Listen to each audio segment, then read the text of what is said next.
हरे कृष्णा हरे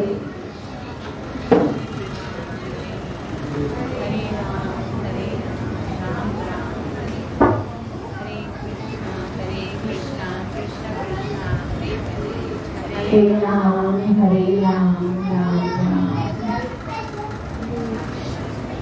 इस आध्यात्मिक भजन में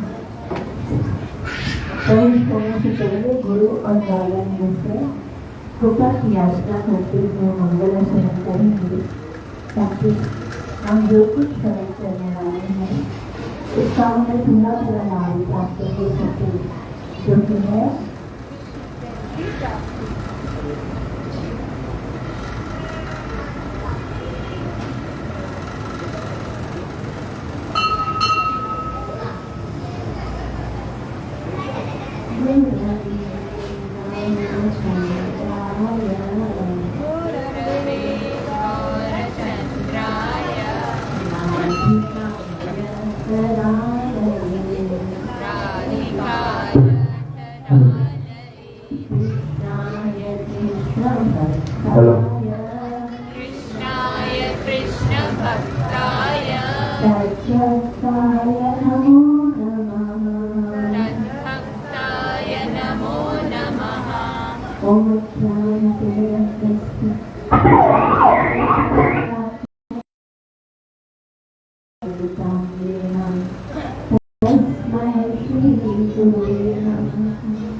जब भगवान द्वापर युग में थे ना, तो जब साक्षात भगवान थे तब भी उनको कोई जानता थोड़ी था। बहुत कोई रेयर होता था जिसको ये पता होता था कि कृष्ण भगवान है। पहले कृष्ण ने कितने सारे करिश्मे किए, रोज एक नया राक्षस, रोज भगवान उसका उद्धार करते थे। कभी तो वो कालिया के ऊपर नृत्य करते थे, कभी पूतना का संहार करते थे, कभी शक्तासुर, कभी अगासुर, कभी तृणाव्रत, कभी कालिया के ऊपर नृत्य करते थे। लेकिन सब लोग भगवान कृष्ण को भगवान नहीं मानते थे। बहुत कम लोगों को ये बुद्धि में बात आ गई थी कि कृष्ण भगवान है। तो जब उस समय साक्षात कृष्ण थे, उस समय भी ये हालत थी, तो आज अगर कोई कृष्ण को भगवान नहीं मानता है तो इसमें हमें कोई आश्चर्य नहीं होना चाहिए। हम बोलते हैं कितना समझाते हैं, कितना बताते हैं, इस शास्त्र में लिखा, गीता में लिखा, भागवत में लिखा, वेद ने बोला, ब्रह्मा जी ने बोला, इसने बोला, सब बोलते हैं कि कृष्ण कौन है? कृष्ण कौन है? Supreme personality of the God है, भगवान ही है। लेकिन फिर भी लोग इधर जाएंगे, उधर जाएंगे, उधर जाएंगे, भगवान के शरण में नहीं आते। तो इसका कारण क्या है? इसका कारण है भगवान ने जीव को एक स्वतंत्रता दी है। स्वतंत्रता मतलब आजादी दी है। भगवान किसी को बल फोर्स करके भक्ति नहीं करवाते कि नहीं आपको मेरी ही भक्ति करनी पड़ेगी, भगवान ऐसे नहीं बोलते हैं। भगवान आपको स्वेच्छा से, आपकी इच्छा है तो आइए, मोस्ट वेलकम, वरना भगवान को हम में से किसी की जरूरत नहीं। वो पूर्ण है, उनको अगर हम दो चार लोग हैं ना, अगर भक्ति नहीं करेंगे, आरती नहीं करेंगे, हमको कृष्ण नहीं मानेंगे, तो उनको कोई फर्क नहीं पड़ता। फर्क किसको पड़ता है? जो कृष्ण की शरण में नहीं आता ना, उसका कभी उद्धार नहीं होगा। जो कृष्ण की शरण में नहीं आता ना, वो कभी खुश नहीं हो सकता। जो कृष्ण की शरण में नहीं आता ना, वो कभी जन्म मरण के चक्कर से नहीं बच सकता। जो कृष्ण की शरण में नहीं आता ना, उसका जीवन कभी सफल नहीं हो सकता। तो परेशानी उनको होने वाली नहीं है, परेशानी तो उसकी है जो भगवान की शरण में नहीं आते हैं। तो भगवान बोलते हैं यक्षसी तथा गुरु, जो आपकी मर्जी है तो करो। आपको आना है, लेकिन भक्ति करनी है, मोस्ट वेलकम। भक्ति करने के लिए भगवान ने कोई भी चीज किसी के लिए भी ना बाध्य नहीं रखा कि भाई देखो भक्ति करनी है अगर आपको, तो आपको ब्राह्मण कुल में जन्म लेना पड़ेगा। ऐसा कोई भगवान का स्टेटमेंट है भागवतम में कि केवल ब्राह्मण ही भक्ति कर सकता है। कोई भी योनि में आप आते हो, कोई भी वर्ण है, कोई भी आश्रम है, आप भक्ति कर सकते हो। भगवान ने कभी ये बोला भाई भक्ति करने के लिए आपको ग्रेजुएट होना चाहिए, जो ग्रेजुएट नहीं होगा वो भक्ति नहीं कर सकता। नहीं, भगवान ने कोई जाति का, कोई एजुकेशन का, कोई सुंदरता का, कोई अनपढ़, कोई ना पढ़ा लिखा हुआ हो, कोई पढ़ा लिखा हो, कोई भेद नहीं रखा। भगवान बोलते कोई भी आ सकता है। अब पीछे दूराचार, भगवान ने ये भी नहीं बोला कि खाली पुण्य आत्मा पाप कर भक्ति कर सकते हैं। पापी से बड़ा पापी भी भक्ति कर सकता है, सब कर सकते हैं। लेकिन उसके लिए प्रथम क्या होना चाहिए? आपकी इच्छा होनी चाहिए। आप इच्छा करोगे तो आप भक्ति कर सकते हो, इच्छा नहीं करे तो फिर नहीं कर सकते। तो अपनी इच्छा को बनाना है। हम सबके हृदय में भक्ति बाय बर्थ, जब आत्मा क्रिएट होती है ना, जब आत्मा जो है, जब भगवान ने आत्मा का निर्माण किया है ना, उसका कोई आदि नहीं है, लेकिन तभी से भगवान ने आपके अंदर भक्ति डाल दी है। कृष्ण का प्रेम सबके अंदर है, लेकिन आपकी मर्जी आप उसे कब उजागर करते हैं? जिस दिन हृदय से इच्छा हो गई ना कि अब मुझे कृष्ण की भक्ति करनी है, वही दिन जो है वो उसी दिन है ना हमारी प्रगति स्टार्ट हो जाती है। जिस दिन हम लोग सोच लें कि बस बहुत हो गया, संसार की गुलामी करते करते बहुत जन्म बीत गए, बहुत जन्म बिछड़े थे माधव, ये जन्म तुम्हारे देखे। अब जब जिस दिन सोच लिया ना कि ये जन्म जो है वो मुझे कृष्ण को देना है, बस वो एक स्टेटमेंट, वो एक अपने अंदर जो ये दृढ़ जो है ना संकल्प होता है वो बना लो, उसी दिन से आपकी भक्ति स्टार्ट होती है। अभी हम लोग क्या कर रहे हैं, अभी हम लोग उस दृढ़ संकल्प की केवल तैयारी कर रहे हैं। ये सारा सत्संग, ये कथा श्रवण करना, ये नाम जप करना, ये सब इसी के लिए कि हम उस दृढ़ संकल्प पे पहुंचे कि बस अब मुझे और कुछ नहीं करना। और अगर सोचा जाए ना थोड़ी देर के लिए, तो हमको ये सोचना चाहिए कि कितने जन्म बीत गए हैं ना, कितने जन्मों से हम लोग है ना भटक रहे हैं। ये मनुष्य जीवन इतना थोड़ा सा तो है, क्षण भंगुर जीवन की, मतलब मनुष्य जन्म बहुत छोटा सा है। चलो ये दाव पर लगा के देख लेते हैं।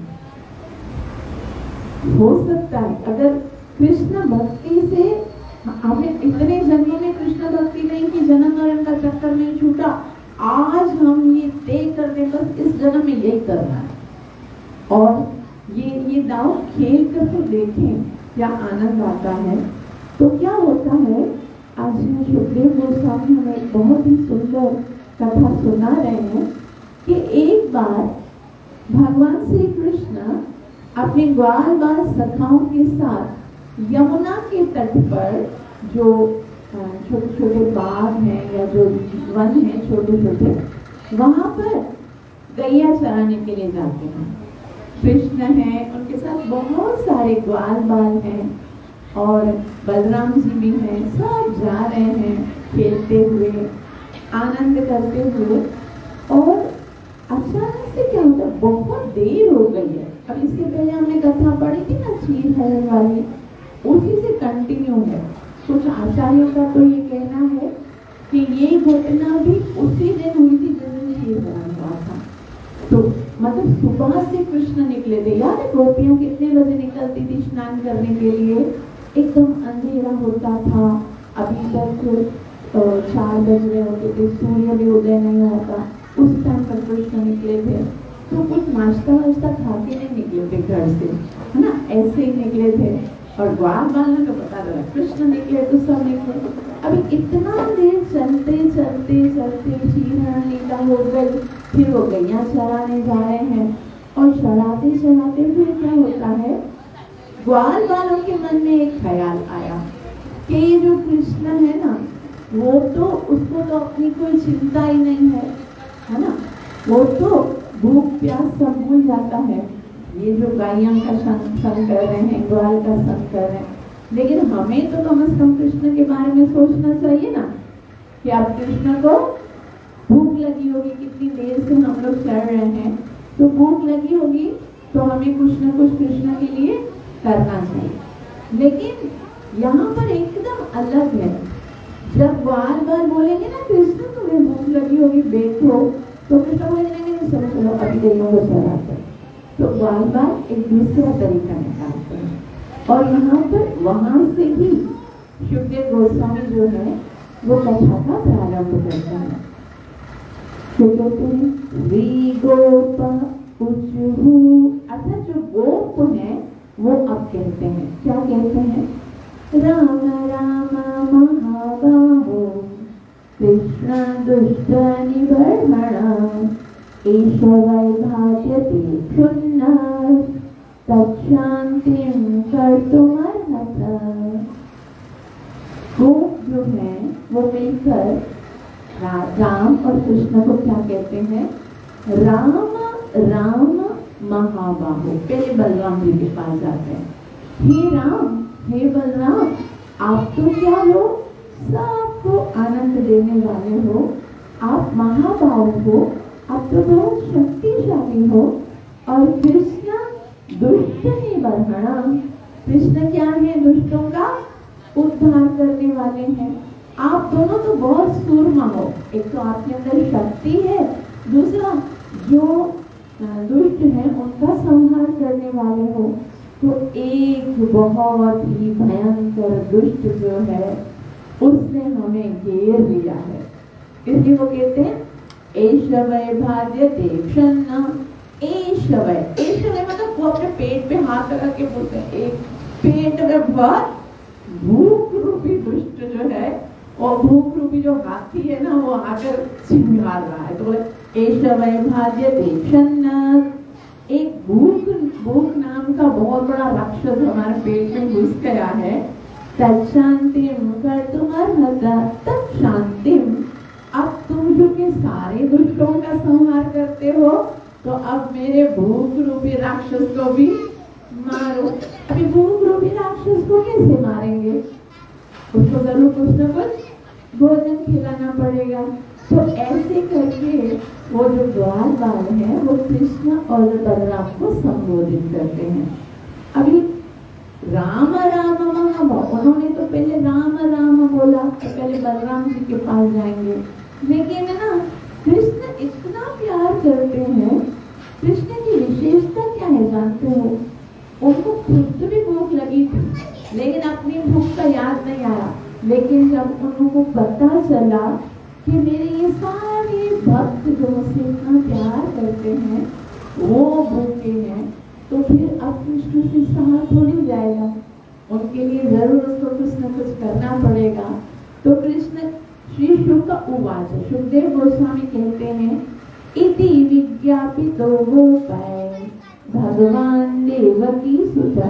इति विज्ञापितो यानी जैसे ही उनको पता चला गोपाय कि गोप जो है वो आप बहुत भूखे हैं, तो भगवान देवकी सुता, हालांकि ग्वाल बाल जो है उनमें से किसी को पता नहीं है कि ये कौन है, देवकी सुत है ना। देवकी के बारे में पता नहीं, लेकिन फिर भी सुखदेव गोस्वामी ने क्या लिखा है, भगवान देवकी सुत, कि ये भगवान है और किसका बेटा है, देवकी का।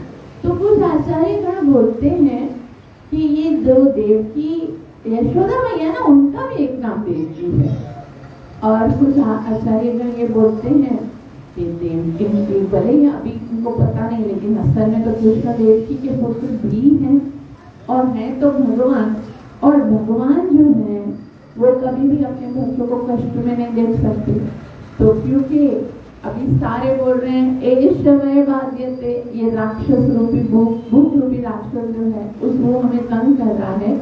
तो भक्ताया विप्र भार्याया, अभी वो जो है भगवान वो कहने लगे भक्ताया विप्र भार्याया। विप्र कहते हैं जो विप्र यानी ब्राह्मण, और भार्या कहते हैं पत्नी को, कि आप लोग चिंता मत करो। यहाँ पर ब्राह्मण जो है विप्र भार्याया, जो ब्राह्मण पत्नियों के साथ कुछ ब्राह्मण जो हैं वो क्या करने आए हैं, प्रसीदन्न प्रसीदन्निदम अब्रवीत्, कि अब भक्त यहाँ पर कुछ भक्त जो है ब्राह्मण जो है वो अपनी पत्नियों के साथ कुछ यज्ञ करने के लिए आए हैं और उन्होंने बहुत सारा प्रसाद बनाया है। तो तुम चिंता मत करो, तुम्हारे भूत का निवारण यहाँ पर पहले से उपलब्ध है। तो अब क्या करें, अब हम आपको वो कैसे देंगे? तब भगवान कहते हैं प्रयात देवयजनम ब्राह्मण ब्रह्मवादिना प्रयात, तुम जाओ, कहाँ जाए, देवयजनम, जहाँ पर ब्राह्मण ब्रह्मवादिना, कि वहाँ पर बहुत सारे ब्राह्मण हैं जो ब्रह्मवादिना, ब्रह्मवादिना का क्या मतलब है कि जो सारे जो श्लोक हैं, जो शास्त्र हैं, वैदिक आदेश हैं, उन सबको मानते हैं। यहाँ पर जो ब्राह्मण है वो कोई साधारण ब्राह्मण नहीं है, उनको वैदिक स्तुतियां पता है, उनको शास्त्र पता है। तो वो क्या कर रहे हैं, देव यजनम, वो क्या कर रहे हैं, देवताओं का यज्ञ कर रहे हैं। देव यानी देवताओं के लिए यज्ञ। अब देखो यहाँ पे एक समझने की बात तो ये है कि उनको सारे वेद पता है, फिर भी वो किसके लिए यज्ञ कर रहे हैं? मतलब वेदों के पढ़ने से वेदों का जो वास्तविक उद्देश्य कृष्ण है वो इतना आसानी से सरलता से समझ में नहीं आता है। आपको पता है भक्ति आपको शास्त्र पढ़ने से कभी नहीं समझ में आएगी। भगवान आपको शास्त्र, भगवान स्वयं कहते ना हम वेदर न तपसा ना गाने न चेजया, मैं तो वेद पढ़ने से, तपस्या करने से, यज्ञ करने से, दान देने से समझ में आता ही नहीं हूँ। तो ये जो ब्राह्मण है वो भी बहुत ज्यादा ज्ञानी है ना, लिखा हुआ ब्राह्मण वेदवादिना, वो बहुत वेदों में को पढ़ते हैं लेकिन कृष्ण को तो समझ ही नहीं रहे हैं ना। तो वो क्या कर रहे हैं? वो यज्ञ कर रहे हैं देवताओं को प्रसन्न करने के लिए, देव यज्ञ, और देवता प्रसन्न होंगे फिर क्या होगा? तो वो कहते हैं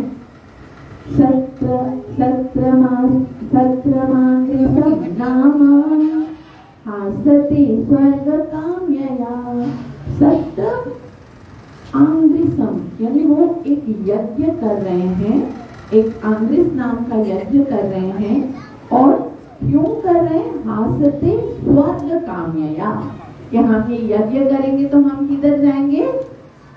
स्वर्ग काम्यया, काम कहते हैं इच्छा को, स्वर्ग माना स्वर्ग की इच्छा। देखो वेद भी पढ़े हुए हैं, यज्ञ भी कर रहे हैं, उनको ये भी पता नहीं है कि स्वर्ग में जाएंगे तो वापस आना पड़ेगा। लेकिन कृष्ण कंसल्ट में एक छोटा भी बच्चा होगा ना, वो बोलेगा स्वर्ग नहीं जाना है, मुझे कहाँ जाना है? मुझे स्वर्ग में जन्म, क्योंकि वहां जाऊंगा तो क्षीण पुण्य में त्रिलोकम विशंति, मुझे तो भगवान के पास जाना है, मुझे स्वर्ग नहीं जाना है। लेकिन यहाँ पर इतने बड़े बड़े वेद पाठी ब्राह्मण हैं, वो देवताओं का यज्ञ कर रहे हैं और सत्रमांग्रिसम नाम हासते स्वर्ग काम्यया, स्वर्ग की इच्छा से वो एक अंग्रेज से यज्ञ कर रहे हैं। तो तुम, उन्होंने कहा अच्छा यज्ञ कर रहे हैं तो हम क्या करें उधर जाकर? सारे ग्वाल बाल है ना, छोटे छोटे हैं बच्चे, और कृष्ण उनको इंस्ट्रक्शन देते हैं। कृष्ण क्या है? उनके लीडर हैं, जैसा बोलेंगे ना तो वो ऐसा करेंगे। उनको पता नहीं है क्या करना है जाकर, तो बोलते हैं तत्र गत्तुदनं गोपा याचित तत्र गत्तुदनं, आप ऐसा करो तो लोग वहां पर जाओ। बोला वहां जाके क्या करेंगे? तो बोला याचिता, बोलो हमें, उनको भूख लगी हमें दो। नहीं भाई हम नहीं बोलते, हमको तो बहुत शर्म आती है, मांगने में तो शर्म आएगी ना। किसको बच्चे भी होंगे ना, इधर देखो छोटे बच्चे भी होंगे ना, उनकी मम्मी बोलेगी जाओ कुछ मांग कर, नहीं मम्मी नहीं जाओ ना, तो नहीं जाते हैं बच्चे भी, क्योंकि उनको भी लगता है हमारे भी तो सेल्फ रिस्पेक्ट है ना, हम लोग नहीं जाएंगे। तो मम्मी उसको क्या बोलेगी? तुम जाओ, बोलो मम्मी ने बोला है, ऐसे बोलेंगे ना। तो कृष्ण भी उनको क्या कह रहे हैं? तत्र गत्तुदनं गोपा याचित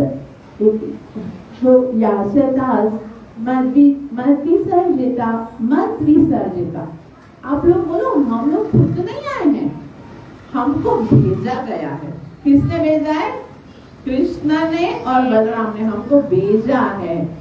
तो तुम लोग जाके हमारा नाम लो, अपना नाम नहीं लो, हमारे नाम से तो शर्म की क्या बात है। मतलब भगवान ये बता रहे हैं कि देखो कोई भी अगर किसी से मांगता है तो वास्तव में शर्म की बात है ना। अगर हम आपसे कुछ मांगते तो शर्म की बात, लेकिन अगर हम बोल रहे हैं भाई भगवान के लिए हमें मंदिर में रोजना हर हफ्ते प्रसाद बनाना है, आप लोग ही दान दो, तो इसमें कोई शर्म की बात है? क्योंकि ये तो हम किसके लिए मांग रहे हैं? भगवान के लिए मांगने में कभी शर्म की बात नहीं होनी चाहिए। भगवान का बड़ा फेस्टिवल हो रहा है तो कितने सारे भक्त आते हैं ना हमारे घर पे, वो बोलते हैं माता जी ये वाला देखो फेस्टिवल है, आप लोग भी दान दो। तो ये तो और भी अच्छा लगता है कि लोग भक्त लोग भगवान के लिए सेवा कर रहे होते हैं। इसमें किसी को शर्म आनी चाहिए? किसी को भी शर्म नहीं आनी चाहिए, तो और भी अच्छा काम है। तो ग्वाल वालों को भगवान कहते हैं तुम लोग जाके मांगो, और वहां बात जाकर याचता अस्मत् विसर्जिता, उनको बोलो हम ना कृष्ण के लिए लेने के लिए आए, और जाके वहां पर जाके मांगने की भी जरूरत नहीं है। उधर जाके क्या करें? फिर बोला कीर्तयन्तो भगवत आर्यस्मम शाविधाम कीर्तयसु, बस उधर जाके कीर्तन करो। कीर्तयसु मतलब उधर जाके क्या कीर्तन करो, भगवत आर्यस्य मम चाभिधाम, मम च अभिधाम, अभिधाम का मतलब होता है मेरा और मेरे भाई का, ये जो बड़ा मेरा भाई है आर्यस्य यानी कृष्ण और बलराम के नाम का कीर्तन शुरू कर दो। इसका मतलब ये कि वो लोग जब सुनेंगे ना कि कृष्ण बलराम का नाम, देखो आज भी कोई नाम पे मांगेगा तो बोलेगा ना भगवान के नाम पे, तो बोले भगवान का नाम गाना शुरू कर रहे हैं तो पहले से दान निकाल के रख दिया करो, क्योंकि ये इसीलिए काम कर रहे हैं।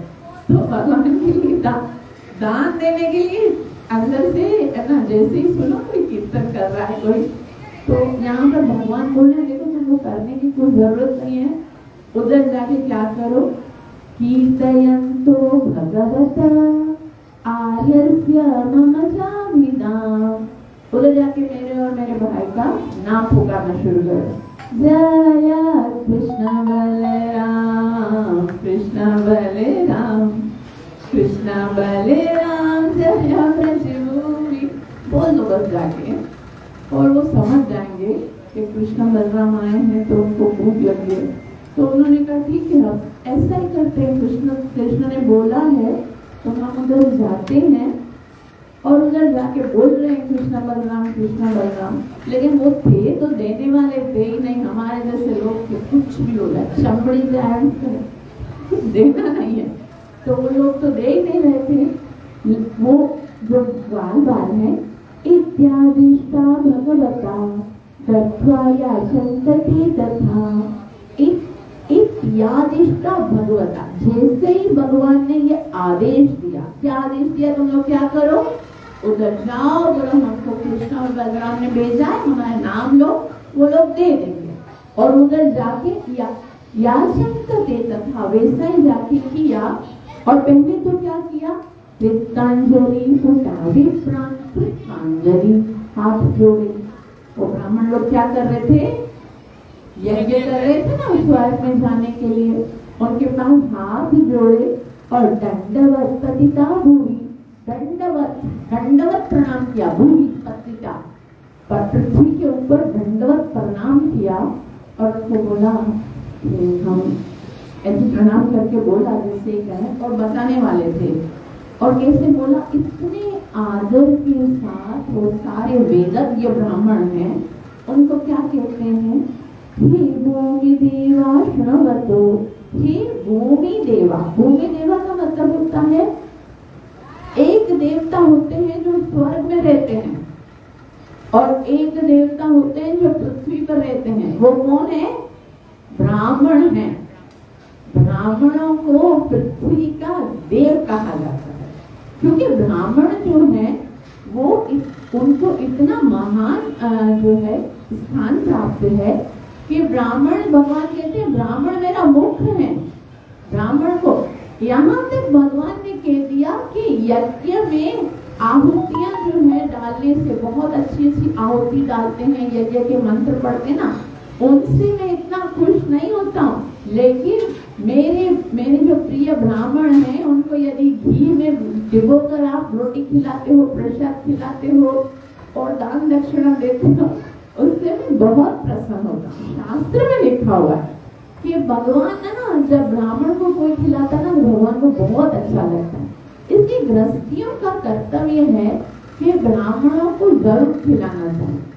ऐसा पहले होता था, मुझे याद है हम लोग छोटे होते थे, हमारे घर के सामने एक ब्राह्मण रहते थे, उनके घर पे इतना प्रसाद है, बोले आज इसके घर पे नमक खाना है, इसके घर पे खाना है, इसके घर, वहाँ याद है ना, इतना प्रसाद होता था। फिर वो क्या करते, बोले अकेली माई है, इतना करेगी क्या, फिर वो सबको डिस्ट्रीब्यूट करती थी, पड़ोसियों में कभी खाना ही नहीं बनता था, क्योंकि इतना प्रसाद होता था उनके घर पे, ब्राह्मणों को इतना खिलाया जाता था। आज बेचारे ब्राह्मण लोग पता नहीं क्या खाते होंगे, आज तो सिस्टम ही नहीं खत्म हो गया ना, ये ब्राह्मणों को घर पे बुला के खिलाना या टिफिन बना के उनके लिए भेजना। पहले बहुत होता था ये, क्योंकि पहले लोगों के अंदर ना बहुत श्रद्धा होती थी इस चीजों की। उमावस के दिन खिलाना है, अट्ठाईस के दिन खिलाना है, द्वादशी के दिन तो इतना भोजन खिलाते थे, यानी पूरा पूरा दिन खाते हैं ना, फिर भी कभी खत्म नहीं हो। तो वो लोग ना ब्राह्मण जो है वो कौन होते हैं? हे भूमि देवा श्रमवतो कृष्णादेशकारिणा, कि कृष्ण, मैं हम आपको बता रहे हैं कृष्ण आदेशकारिणा। हम कौन हैं? अपना परिचय देते हैं कि हम कृष्ण के दास हैं और हम आपसे कुछ मांगने के लिए आए हैं। और क्या मांगने के लिए आए हैं? प्राप्तांजलित भद्रम वा प्राप्तांजलित।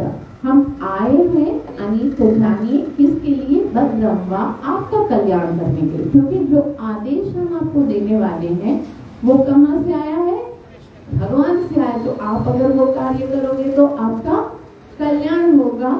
गोपानो रामचोदिता, हम गोप हैं और रामचोदिता। पहले बोलते हैं हम कृष्ण के दास हैं और बलराम ने बोला है जाओ इनसे लेके आओ। यहाँ पर हरीश्वरी प्रभु बोलते हैं कि इन्होंने सोचा, पहले तो बोल दिया कि कृष्ण के दास हैं, फिर इन्होंने ना क्योंकि ब्राह्मणों के फेस को देखा तो वो इतने प्रभावित नहीं हुए, क्योंकि कृष्ण के थोड़े चलन ऐसे थे कि वो है ना, अगर गोकुल वृंदावन में इतना ज्यादा सब वो जानते थे कि ये तो चोरी करता है, ये तो क्या क्या करता है, तो इतना ज्यादा रिस्पेक्ट नहीं था कृष्ण का। अभी बोलेंगे, अगर हम बोलेंगे कि कृष्ण के लिए लेने आए तो पता नहीं ये दे या ना दे। तो उन्होंने कहा गोपानो रामचोदिता, कि बलराम का एक स्टैंडर्ड था और सब जानते थे कि बलराम रोहिणी देवी के पुत्र हैं। और रोहिणी देवी कौन है? वसुदेव जी की पत्नी है, मतलब क्षत्रिय है, ये उनको पता था। और कृष्ण के बारे में सब जानते थे कि ये वैश्य है ना, नंद बाबा का पुत्र है, तो वो क्षत्रिय है, तो शासन है मतलब उनका। तो इसके लिए उनको लगा कि हम लोग है ना अपना स्टेटमेंट चेंज करते हैं। पहले वो बोलने वाले थे कि हम कृष्ण के दास हैं और साथ में बोला राम ने हमें बोला, यानी कि बलराम के आदेश पर हम यहाँ पर आए हैं, हमको भोजन दीजिए। तो ऐसे उन्होंने बोला। समझे, जो ये ब्राह्मण है उन्होंने बोला तुम लोग आ गए हो, वो लोग कहाँ हैं जिनके लिए तुम लोग बड़े इतने बड़े राजा है ना, तुम लोगों को भेज दिया, वो कहाँ है? खुद कहाँ है? कोई हम लोगों से कभी कभी ऐसा होता है, हमारे लिए प्रसाद दो और मेरी सिस्टर के लिए भी दो, या फिर बोलो किधर उसको बेचो ना, उसको देखिए हम लोग। मैंने कभी बोलती हूँ किसी को माला चाहिए तो बोले हाँ एक माला मेरे लिए दो, एक मेरी बहन के लिए दो, एक उसके लिए दो। जिसको माला देगा तो उसको मुँह तो दिखा के जाए मैं माला करूंगी, अभी ऐसे मांग के कैसे जाए। तो उन्होंने भी बोला कि आप लोग तो आ गए हो, लेकिन वो कहाँ है जिसके लिए मांग रहे हैं? तो वो सब जो बोलते हैं गौशारयन्ता वविदूरपोदनं रामच्युतो लशतो विमुक्षितो तायोर्विजाओ गणमर्थिनो यदि श्रद्धा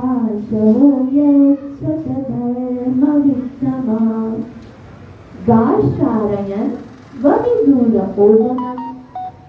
वविदूर मतलब बहुत ज्यादा दूर नहीं है, वो गायिया चरा रहे हैं, मतलब वो ग्वाल है ना, तो गैया चरा रहे हैं और गैया चराते हुए थोड़ा ही आगे गए हैं। ओदनम, उनको भूख लगी है। किसको भूख लगी है? रामाच्युतो, राम और अच्युत। राम मतलब बलराम जी, अच्युत मतलब भगवान श्री कृष्ण। अच्युत नाम है भगवान श्री कृष्ण का, क्योंकि वो कभी गलती नहीं करते। वो लशतो बुभुक्षितो, लशतो बुभुक्षितो मतलब उनको बहुत भूख लगी, गैया चरा रहे हैं। अब वो बेचारे गैयों को छोड़कर कैसे आए, लेकिन उनको बहुत भूख लगी।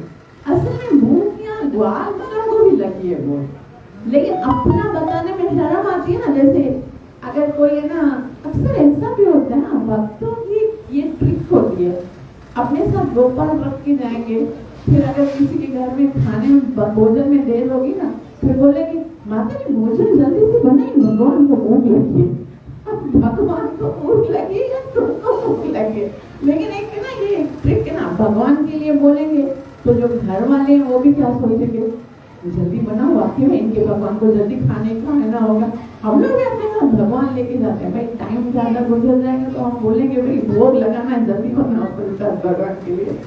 तो है ना, वो भी क्या बोलते हैं कि वो तो बेचारे गैया, और बोलते भी कितना अच्छे तरीके से है कि गैया चराने, क्योंकि उन दिनों में क्या होता है, गैया जो चराता है ना, जो गैयों की सेवा करता है ना, उनके प्रति हृदय से एक ना सहानुभूति होती है कि ये गैया हारू को पीछे बैठा दिया करो, जिधर आगे ही बैठेंगे, पीछे बैठो जाओ। हरे कृष्णा कृष्णा कृष्णा हरे हरे, हरे राम। ये बोला कि ये लोग है ना, उनको भूख लगी है, आप उनके लिए दो। और उन्होंने सोचा अगर हम ऐसे बोलेंगे ना कि गैया चरा रहे, तो ये तो ब्राह्मण है, ब्राह्मणों का तो वैसे भी गैयों के प्रति बहुत ज्यादा स्नेह होता है, ये सुन के फौरन दे देंगे। सेंटेंसेस ऐसे बनाए ना कि उनको लगे कि बस हम बोलेंगे और ये दे देंगे।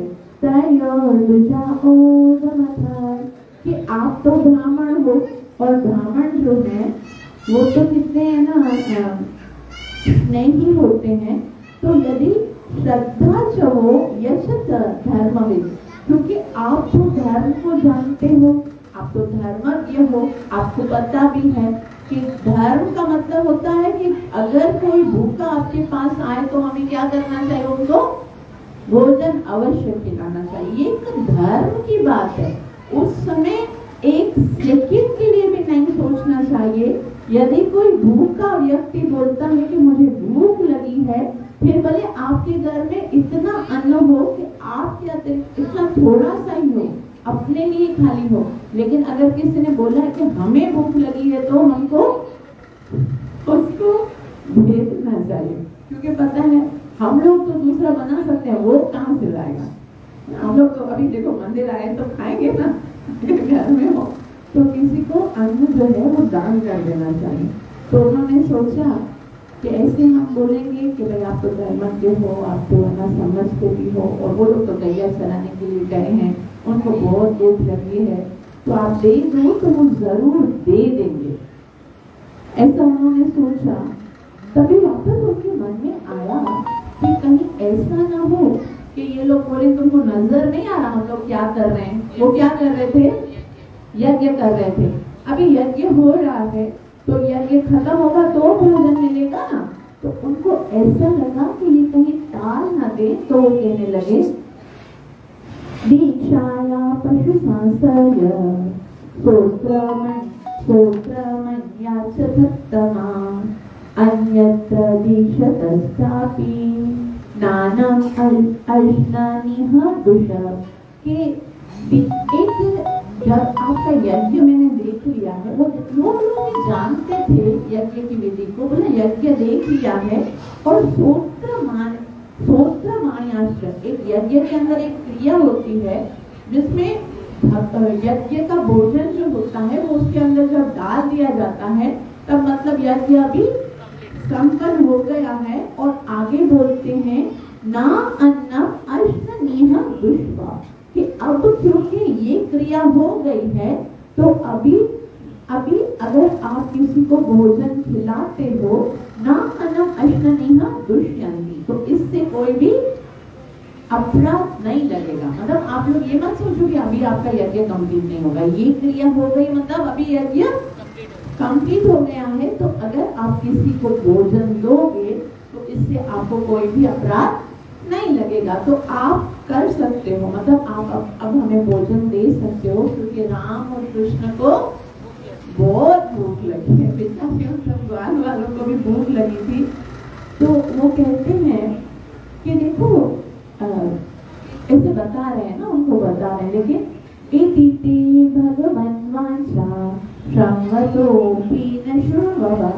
इति भगवान वांछा, उन्होंने जैसे ग्वाल वालों ने भगवान की ये इच्छा उनको बताई। पहले क्या किया, आए दंडवत किया, प्रणाम किया, बोला भूख लगी है, कृष्ण और बलराम जो है वो गैया चरा रहे हैं, आप थोड़ा सा अन्न अगर दे दोगे तो अभी तो वैसे भी आपका यज्ञ हो गया है, तो आपको उससे पाप भी नहीं लगेगा। लेकिन उन्होंने श्रुणवतो पी न श्रुणवः, सुनकर भी भगवान ये सारी बातें अनसुनी कर दी। जैसे सुना भी, ऐसा नहीं कि उन्होंने सुना ही नहीं, शुणवतो भी उन्होंने सुनी लेकिन न शुणवतो, अनसुनी कर। तो यहाँ पर शुकदेव गोस्वामी जो है वो बता रहे हैं कि आजकल यही तो हो रहा है। आज भी हमारे पास आते हैं ना भक्त लोग, कुछ ना कुछ पर्चा लेके आते हैं, भाई यहाँ पर मंदिर बनना है, आप हमारे लिए सहायता कीजिए, हम अभी इतना बड़ा फेस्टिवल कर रहे हैं, आप हमारी सहायता कीजिए। हम बिल्कुल अनसुना कर लेते हैं। अनाउंसमेंट होता है कि भाई आप बताइएगा, और कोई अगर सेवा करना चाहिए तो ऐसा ही कर रहे हैं ब्राह्मण लोग। जैसा है तो सब कुछ भगवान को आगे बताएंगे, लेकिन फिर भी हमको भगवान के नाम पर देने में ना बहुत कंजूसी करते हैं हम लोग। जैसे ये ब्राह्मण करते हैं, सुनकर भी नहीं सुन रहे। अभी यहाँ पर वो कर क्या रहे हैं उसके बारे में शुकदेव गोस्वामी बता रहे हैं। क्षुद्राशा भूरि कर्माणो बालिशा वृद्धमानिना। शुद्र आशा, और ब्राह्मणों की आशा क्या थी? वो क्या करना चाहते थे? वो यज्ञ से कहाँ जाना चाहते थे? स्वर्ग जाना चाहते थे। इतनी क्षुद्र आशा है। स्वर्ग में जाने के लिए वो इतना बड़ा पूरी परमाणु, इतना बड़ा यज्ञ किया, इतनी बड़ी सामग्रियां हैं, इतनी सारी आहुतियां, आशा इतनी छोटी सी और कार्य इतना बड़ा। और यहाँ पर ग्वाल बाल जो उनको देने के लिए आए हैं, साक्षात भगवत नाम मिल सकता है यदि वो भगवान के नाम पर भगवान को प्रसन्न कर ले। यहाँ पर उनको कितना बड़ा जो है ना बेनिफिट मिलने वाला है अगर वो कृष्ण को प्रसन्न कर लें। तो अगर कृष्ण प्रसन्न हो गए तो स्वर्ग तो क्या उनको धाम भी मिल जाएगा। और ये इतना बड़ा कार्य कर रहे हैं, अपना पूरा एजुकेशन, अपना वेद अध्ययन, अपनी पूरा टैलेंट, अपना पूरा भूख प्यास सब लगा के वहां पर सुबह से यज्ञ कर रहे हैं और चाहते क्या है? स्वर्ग में जाना। तो आजकल हम लोग यही कर रहे हैं ना, भगवान को प्रसन्न कर लिए, भगवान को भोग लगा दिया, भगवान की सेवा कर ली, तो इससे क्या मिलेगा? भगवान मिल जाएंगे। और हम इस भौतिक जगत में ये तो फिर भी स्वार्थ के लिए कार्य कर रहे हैं।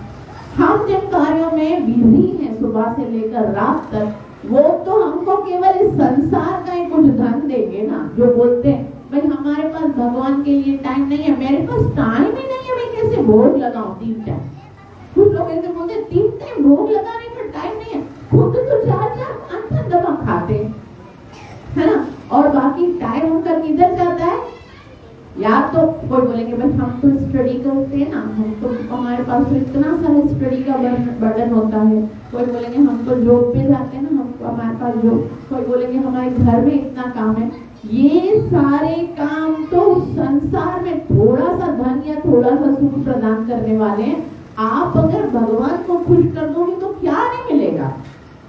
और ये तो फिर भी बोल रहे हैं कि हम स्वर्ग के लिए यज्ञ कर रहे हैं, लेकिन हम अपना टाइम कहाँ वेस्ट कर रहे हैं? पूरा जीवन अगर कोई बोले भाई नाम जप कर लो, भगवान का नाम जप करो, माला करो, भगवान का नाम बोले, तो हमारे पास टाइम नहीं है।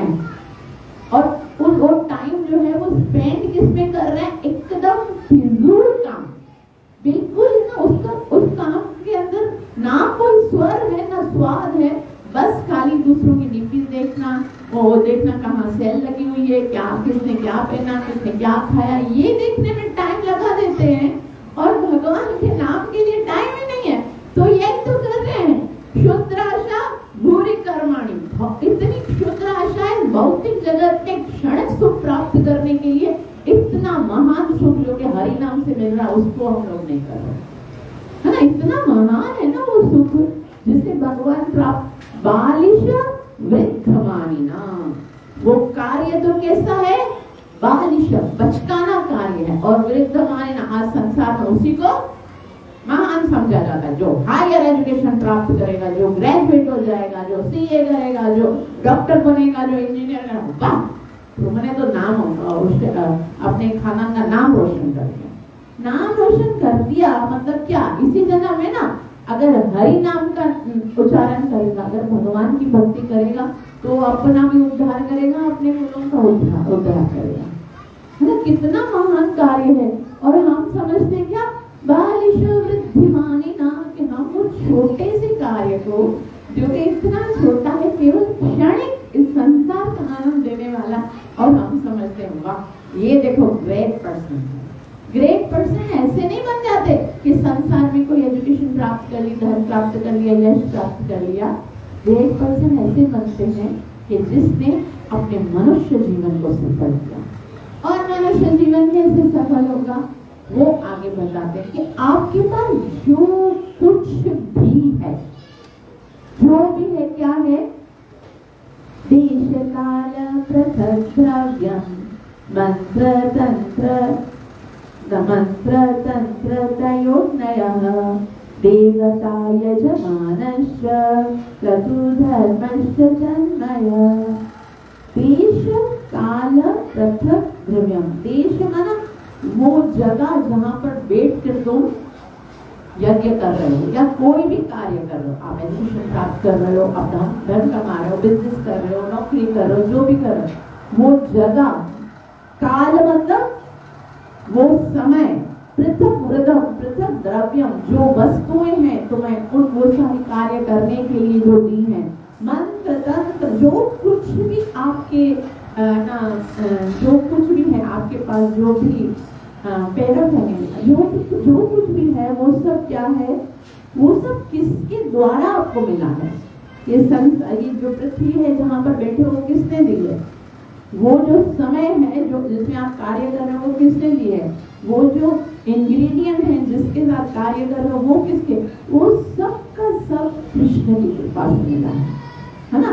भगवान गीता में बताते हैं 9:27 में, अहम क्रतुरहम यज्ञः स्वधाहम अहम औषधम मंत्रोहम अहमेवास्म अहम अग्निर अहम भूतम अहम क्रतुर अहम यज्ञ। मैं ही वो जो सामग्री है वो हूँ, मैं ही यज्ञ हूँ। अहम क्रतुर अहम यज्ञ स्वदाहम अहम औषध, जो स्वदा है, जो औषधि है, जो मंत्र है, जो कुछ घी है, जो अग्नि है, जो आहुति है, वो सब मैं हूँ। और वो सब चीजों को यूज करते हुए वो ब्राह्मण भगवान को प्रसन्न नहीं कर रहे हैं। भगवान कहते हैं भोक्तारम यज्ञ तपस्या, यज्ञ के द्वारा अगर किसी को प्रसन्न करना है तो कौन है, मैं हूँ। और यज्ञ का स्वामी सामने खड़ा है, मुझे भूख लगी और तुम उस देवता को प्रसन्न करने के लिए बैठे हो, क्या फायदा ऐसे यज्ञ का। हम लोग क्या कर रहे हैं, जो भी कार्य से हम किसी को भी प्रसन्न करने का प्रयास कर रहे हैं, वो एक गलत विधि है। क्योंकि कोई भी कार्य जो है उसकी सफलता क्या है कि उससे हमने भगवान को प्रसन्न किया या नहीं। अगर आपके किसी कार्य से कृष्ण प्रसन्न होते हैं तो समझो आपका कार्य सफल है। और अगर हमारे किसी कार्य से कृष्ण प्रसन्न नहीं होते हैं तो संसार में चाहे 1000 लोग आपको अप्रिशिएट करते हैं, प्रशंसा करते हैं, लेकिन अगर कृष्ण खुश नहीं है तो फिर समझो कि आपका कार्य असफल है। यही मापदंड है।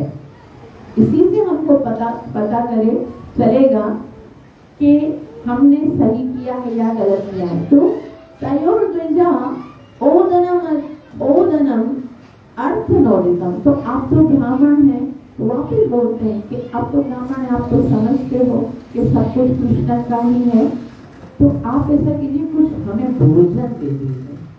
वापिस आप ये बोल रहे हैं ओदनम ओदनम। ओदनम का मतलब होता है कि कुछ है ना, भूखे को कुछ खिला दो, भोजन खिला दो।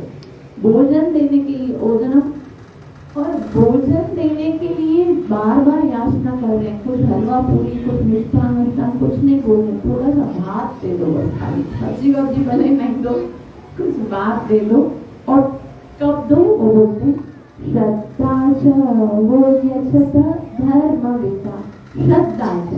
यदि आपको कृष्ण और बलराम में थोड़ी सी भी श्रद्धा है तो दे दो।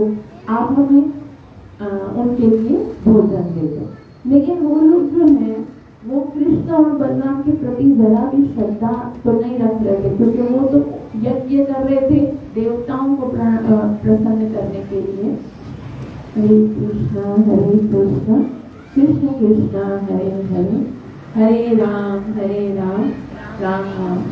तो बोले आप तो तम ब्रह्म परमं साक्षात भगवान तम अदोक्षरम, कि आप तो साक्षात क्या हो, तम ब्रह्म परमं साक्षात, आप तो साक्षात ब्रह्म हो, आप तो समझते हो। और अदोक्षरम, आप जानते हो कि कृष्ण जो है वो अदोक्षर है। कृष्ण साक्षात स्वयं भगवान आपसे मांगने के लिए आए हैं, षडेश्वरी से युक्त जो भगवान है। लेकिन मनुष्य दृष्टिया दुष्प्रज्ञा, मनुष्य दृष्टिया, लेकिन वो कृष्ण को कैसे देखते थे, मनुष्य दृष्टिया। कैसे देखते थे, वो कृष्ण को मनुष्य समझते थे, वो कृष्ण को साधारण मनुष्य समझते थे। श्रीमद् भगवद गीता चैप्टर 9 वर्ष नंबर 11 में एक बहुत ही सुंदर श्लोक लिखा हुआ है, जिसमें भगवान कहते हैं अवजानन्ति मां मूढ़ा मानुषम। जब भी मैं मनुष्य देह धारण करता हूँ तो जो मूर्ख लोग हैं वो मेरा उपहास करते हैं।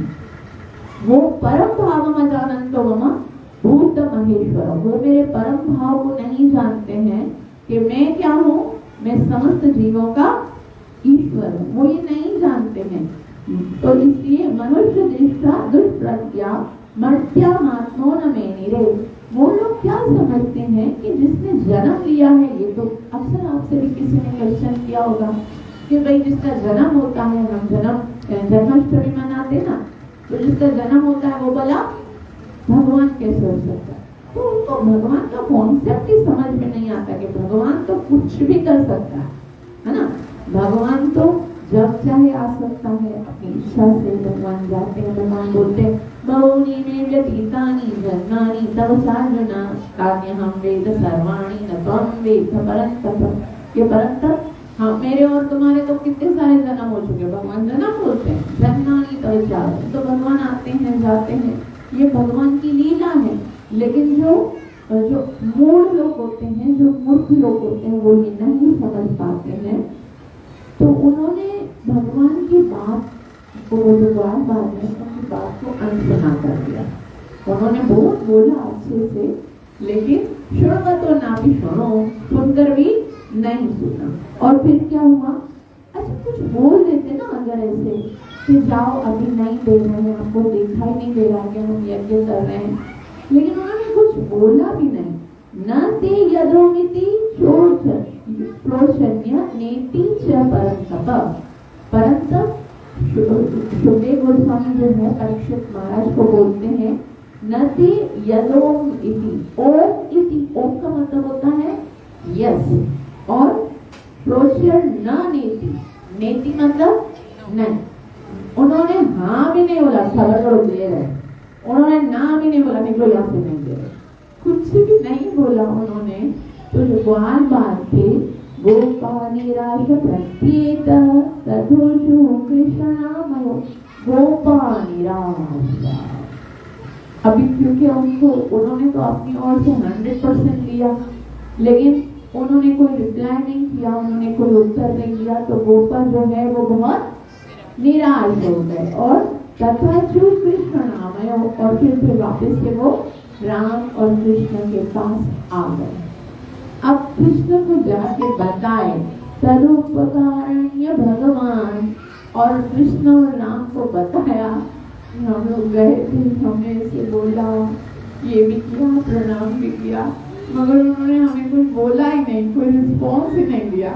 और कृष्ण ने जब उनकी ये बात सुनी तो फिर क्या हुआ, भगवान प्रहस्य जगदीश्वर, जगदीश्वर, क्योंकि उसने तो सारे जगत को बनाया है, तो हर किसी के बारे में जानता है ये नालायक क्या करने वाला है। वो तो खाली परीक्षा के लिए, भगवान को पता नहीं होगा क्या कि ये लोग नहीं देंगे। जब कृष्ण पहले उनको भेज रहे थे ना, तब भी भगवान जानते थे कि ये लेकिन फिर भी भेजा ना। देखो भगवान जानते हैं कि हम लोग कितनी कितनी गलती, ऐसे बोलते ना कि भगवान को सब पता है, तो भगवान ने पहले से लिख कर रख दिया है। तो अगर हम लोग कर्म करते हैं, अच्छा तो ऐसे ही भेज दिया, ऐसे हंस के कृष्ण उनको ऐसे बता रहे थे, हंस के ईश्वर प्रभुपाद जी तात्पर्य में कहते हैं कि अभी अगर हम लोग भी जाते हैं ना, जैसे दीक्षा लेने के लिए या दान लेने के लिए, तो कहीं से ऐसा होता है हम लोग इतनी आशा लेकर जाते हैं कि ये तो बहुत रिच है ना, मैं मंदिर बनवा रहा हूँ या यहाँ प्रसादम हो रहा है, उसके लिए मैं बोलूँगा तो ये कम से कम 50,000 रुपये देगा, है ना। तो ये होगा कि भाई हमारा तो बहुत बड़ा एक है ना अमाउंट मिल जाएगा हमको, और पता चले वो तो हमें रिस्पॉन्स ही नहीं देता है, तो हम लोग तो निराश हो जाते हैं, यार हम लोग इतनी आशा लेकर गए थे तो दिया कुछ नहीं। तो भगवान बोलते हैं इसमें ना आपको दुखी नहीं होना चाहिए, कोई बात नहीं, अगर वो नहीं दिए ना, अगर कोई भगवान के लिए दान नहीं दिया है ना, तो आपको दुखी नहीं होना चाहिए, दुखी तो उसको होना चाहिए जो नहीं दे सका। क्योंकि भगवान के लिए यदि कोई देता है ना, तो वो इसका मतलब ये है कि उसका भगवान ने स्वीकार करना स्वीकार किया है। भगवान हर किसी के दान को भी स्वीकार नहीं करते। कितने सारे लोग हैं संसार में, और हम देखें मंदिर में कितने लोगों का दान होता है ना। कितने कोई रेयर लोग होते हैं जिनका दान जो है वो मंदिर में सेवा में लगता है। धन तो सबका खर्च होता है, धन तो ऐसा है ना, लक्ष्मी तो चंचल है, जिसके हाथ में आई है तो कल जाएगी, उसका डॉक्टर ले जाएंगे, डाकू ले जाएंगे, डकैत ले जाएंगे, किधर वो होता है ना धोखे में चला जाएगा, इसमें चला जाएगा, उसमें चला जाएगा। भगवान नहीं स्वीकार करते। भगवान जो है वो तो चुन चुन कर किसी का दान देते हैं। तो भक्तों को ना ज्यादा दुखी नहीं होना चाहिए। भगवान को उनके हाथ से खाना ही नहीं था, भले ही भगवान ने बोला था उन ग्वाल वालों को कि जाओ उनसे लेके आओ, लेकिन भगवान तो क्या बोलते, मैं कब खाता हूँ? भगवान बोलते पत्रम पुष्पम फलम तोयम यो में भक्त्या प्रयच्छति, जो भक्ति के साथ देंगे, तदहम भक्त्युपहर्तम अश्नामि प्रियतात्मना, जो मुझसे प्यार करते हैं, जो भक्ति से देते ना, मैं खाली उनका ग्रहण करता हूँ। मैं कोई कंगाल थोड़ी हूँ, सारे विश्व को चलाता हूँ। तो क्या मैं अपने मंदिर में जो 4 भगत आते हैं उनको नहीं खिला सकता हूँ? मैं सब कुछ कर सकता हूँ। मैं तो उनके प्रेम को स्वीकार करता हूँ जो प्रेम और भक्ति से मुझे देते हैं। हर किसी का थोड़ी ना भगवान स्वीकार करते हैं। तो कभी आपको दान देने की इच्छा ना हो ना, कभी आपका दान ना निकले, या कभी कोई भक्त आए उसको निराश कर दिया, तो इस बात पे ये सोचना कि मैं कितना नालायक हूँ कि मेरा दान भगवान ने स्वीकार नहीं किया। कोई भी सेवा में अगर हमारी कोई किसी प्रकार का यदि हम योगदान नहीं दे पाए ना, तो समझना चाहिए कि हमारा सबसे बड़ा दुर्भाग्य है कि भगवान मुझे इस सेवा में सम्मिलित करना ही नहीं चाहते थे। कितने सारे मंदिर है ना यहाँ पर संसार में, हमने कौन सा मंदिर बनवाया है ना? कितने सारे लोगों ने इनमें दान दिया होगा ना, कितने सारे भगवान के मंदिर हैं, कितने सारे मंदिर। हमने आज तक कोई मंदिर नहीं बनाया, मतलब हमको भगवान ने आज तक अवसर ही नहीं दिया। उनको तो अवसर दिया ना, कितने सारे लोग हैं जिन्होंने उसमें काम किया होगा, तो उनको भगवान ने अवसर दिया है। तो हम भगवान से प्रार्थना करें कि हमको इतना अवसर दो कि हम किसी तरह से आपकी सेवा में यूज हो सके। तो भगवान ने बोला कि देखो इसमें हंसने और दुखी होने की कोई बात नहीं है। वो लोग है ना इस योग्य नहीं थे कि वो ना आपको दान, हमारे लिए दान दे सकें। तो फिर क्या होता है, भगवान हंसते हैं, व्याजाहार पुनर्गोपान दर्शयन लौकिकीं गति। तो फिर भगवान क्या करते हैं, ग्वाल वालों की जगत में इस तरह के लोग कर्म करते रहते हैं, उस मार्ग को दिखलाते हुए संबोधित किया। भगवान ने क्या कहा कि ऐसा तो होता ही है, अगर किसी ने नहीं दिया तो तुम इतना ज्यादा दुखी क्यों हो रहे हो? ये मत सोचो कि उन्होंने नहीं दिया तो हम भूखे रह जाएंगे। ये मत सोचो कि अगर हमने नहीं दिया तो भगवान का मंदिर नहीं बनेगा। ये मत सोचो कि अगर मैंने दान नहीं दिया तो कोई फेस्टिवल रोकेगा, है ना। हजारों जगह पे फेस्टिवल होते हैं, हम दान नहीं देते हैं तो भी तो हो ही रहा है ना। हजारों जगह पे मंदिर बन रहे हैं, हम दान नहीं दे रहे तो भी बन ही रहे ना। तो ये मत सोचो कि किसी व्यक्ति के, भगवान को ना तो हमारे दान की जरूरत है ना हमारी सेवा की जरूरत है। हम नहीं देंगे, हम नहीं करेंगे तो भी भगवान के मंदिर चलेंगे, है ना। जब मैं नहीं होंगी तो क्या प्रचार नहीं होगा, जब आप नहीं होगी तो क्या सुनने वाला कोई नहीं होगा, जब जो आज यहाँ मंदिर में दान दे रहे हैं कल वो नहीं होंगे तो क्या मंदिर नहीं चलेगा। इससे पहले हम नहीं थे तो क्या मंदिर नहीं चल रहा था ना, कितने सालों से मंदिर चल, और बाद में हम नहीं होंगे तो भी ऐसे ही चलेगा। ये तो भगवान ने इस समय प्रेजेंट मोमेंट में हमको अवसर दिया है। किसी को बोलने का दिया, किसी को सुनने का दिया, किसी को सेवा का दिया, किसी को भोजन का दिया, किसी को प्रसादम का दिया, किसी को कीर्तन का दिया। ये तो भगवान ने हमें सिलेक्ट किया इस समय की सेवा के लिए। ये भगवान का धन्यवाद है कि करोड़ों में से आज हम सिलेक्टेड लोग यहाँ पर हैं, है ना। वरना हम नहीं भी होंगे तो भी चलेगा। कभी कोई संसार का कार्य नहीं रुकता है तो भगवान का कैसे रुकेगा, है ना। तो यहाँ पर वो बोलते हैं कि आपको दुखी होने की आवश्यकता नहीं है। अब तो आप दुखी नहीं हो, संसार में तो ऐसा होता रहता है। अब आप कुछ और करो। मैं दूसरा काम बताता हूँ, क्या करो। माया पतय पत्नी भी ससंकर ससंकर कर्षण मागतम दास्यन्ति काममन्नं व स्निग्धा मयूषिता दया मां या पतयः पत्नी। ये जो मां है नी, ये जो या पत्नियां, ये जो ब्राह्मण है ना जिनसे अभी आपने मांगा था, उनकी जो पत्नियां हैं वो मुझसे बहुत प्रेम करती हैं। अब तुम क्या करो, वो हमेशा जो है वो मेरी सेवा करने की इच्छा करती हैं, उनकी इच्छा होती है अब तुम उनके पास जाओ। तो भगवान अभी क्या करते हैं, भगवान जो है वो अपनी हर एक लीला से अपने भक्तों के यश को बढ़ाते हैं। कि मेरे जो भक्त होते हैं, जरूरी नहीं है कि वो बहुत बड़े यज्ञ करना जानते हों, जरूरी नहीं है कि वो बहुत बड़े वेदज्ञ हों, वेदों को पढ़ने वाले हों, लेकिन अगर उनके हृदय में भगवान श्री कृष्ण की भक्ति है तो मतलब वो महान है।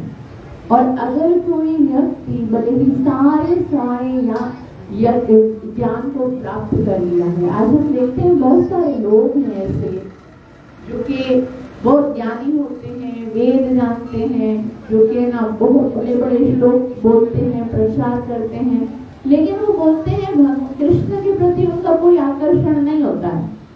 अगर कृष्ण के लिए प्रति आकर्षण नहीं है तो सब फिजूल है, जो भी आपको आता है, चाहे जो भी टैलेंट है, चाहे भौतिक है चाहे आध्यात्मिक है, आपके जीवन में यदि कृष्ण के प्रति प्रेम नहीं है तो सब फिजूल है।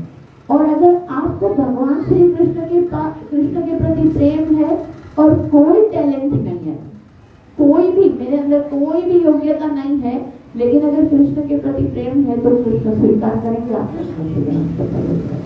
तो यहाँ से कृष्ण बोलते हैं कि अभी आप किधर जाओ, इन ब्राह्मणों की पत्नियों के पास जाओ। अब हम वो ब्राह्मणों की पत्नियों के पास जाएंगे नेक्स्ट वीक, फिर हम चलेंगे। आप सबका बहुत आभार, जितना प्रेम से श्रवण किया, फिर मैं मुझे आशीर्वाद अवश्य दीजिएगा कि मैं अपनी सेवा और कार्यों को अच्छे से कर सकूं। अभी हम आपको एक बहुत ही सुंदर शुभ सूचना देने वाले हैं। आपके लिए एक बहुत ही सुंदर गुड न्यूज है, वो है स्पिरिचुअल समर कैंप इन भागदारी मंदिर। भागदारी मंदिर में हरि बोल, हम स्पिरिचुअल समर कैंप, बच्चों की छुट्टियां हो गई हैं, किन किन की हो गई हैं? नहीं हुई अभी तक, कब होगी? बेचारे बच्चों के ऊपर कितना जुल्म है, क्यों नहीं दे रहे? आप लोग सब स्ट्राइक करो, ठीक है? बोलो हम धरणों लगाए,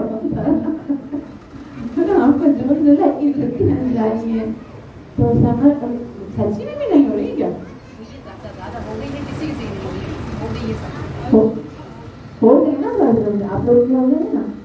तो हमने जो है यहाँ पर भागनारी टेम्पल में 4 बजे से 6 बजे तक समर कैंप का आयोजन किया है, जिसमें अलग अलग टीचर्स जो हैं वो बच्चों को अलग अलग चीजें सिखाएंगे। जिसमें सबसे ज्यादा मुख्य है हमारे सनातन धर्म के विषय में नॉलेज दी जाएगी, श्रीमद् भगवद गीता के श्लोकों को सिखाया जाएगा, हिंदी लर्निंग दी जाएगी, यहाँ पर वैष्णव सॉन्ग सिखाए जाएंगे, मृदंग का क्लासेस भी होंगी। यहाँ पर अलग अलग जो हमारे धार्मिक फेस्टिवल्स हैं, जो त्योहार हैं, उनके विषय में बताया जाएगा। जो हमारी सेवा पद्धति है, प्रणाम करना, आरती करना, भोग लगाना, ये सब चीजें भी सिखाई जाएंगी। मेहंदी की क्लासेस भी होंगी और बहुत कुछ होगा। तो आप सबसे निवेदन है कि आप सब भी अपने बच्चों को इस समर कैंप में, इस स्पिरिचुअल समर कैंप में भेजिए, ताकि ज्यादा से ज्यादा बच्चे जो हैं वो हमारे सनातन धर्म के विषय में जान सकें और अच्छे से इन सारी चीजों को सीख कर आगे भी आप लोग को खुद भी ये कार्य करना है, अपने बच्चों को भेजना है। और ये जो फ्लायर है वो जहाँ तक आप भेज सकते हो। ये क्लासेस सैटरडे से स्टार्ट हो रही हैं, सैटरडे से स्टार्ट हो रही है ना, तो सैटरडे तक आज ही जो बच्चे आज यहाँ पर आए हुए हैं, जो पेरेंट्स, वो रजिस्ट्रेशन करवा लीजिए आज ही। और जिनका जो लोग अभी नहीं आए हैं उन तक पहुंचाइए और कहिए कि सैटरडे को हमारी फर्स्ट क्लास होगी, तो वहीं से स्टार्ट कीजिए, ताकि किसी की कोई भी क्लास मिस ना हो, क्योंकि आगे की क्लासेस फिर उनको समझने में प्रॉब्लम होगी। तो आप सबसे निवेदन है कि ज्यादा से ज्यादा भरपूर हिस्सा लीजिए इस समर कैंप में। आपके लिए यादगार समर कैंप होगा और बहुत ही एंजॉय करने वाले हैं हमारे सारे बच्चे। आप सबसे निवेदन है कि अवश्य इसमें हिस्सा लीजिए। Thank you so much. Age भी है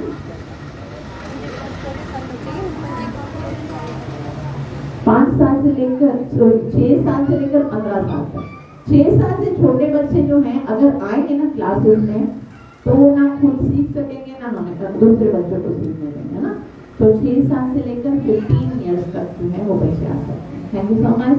हरे कृष्णा कृष्ण कृष्णा हरे हरे, हरे राम राम राम हरे हरे, हरे कृष्णा कृष्ण कृष्णा हरे हरे, हरे राम राम राम हरे, हरे कृष्णा कृष्ण कृष्णा हरे हरे, हरे राम राम राम हरे। प्राण प्रिय श्री राधा वृंदावन चंद्र भगवान की, प्राण प्रिय श्री राधा वृंदावन चंद्र भगवान की, अत्यंत करुणामयी श्री राधा वृंदावन चंद्र भगवान की। नित्य लीला प्रवेश चरणारविंद भक्ति वेदांत स्वामी श्रीला प्रभुपाद की।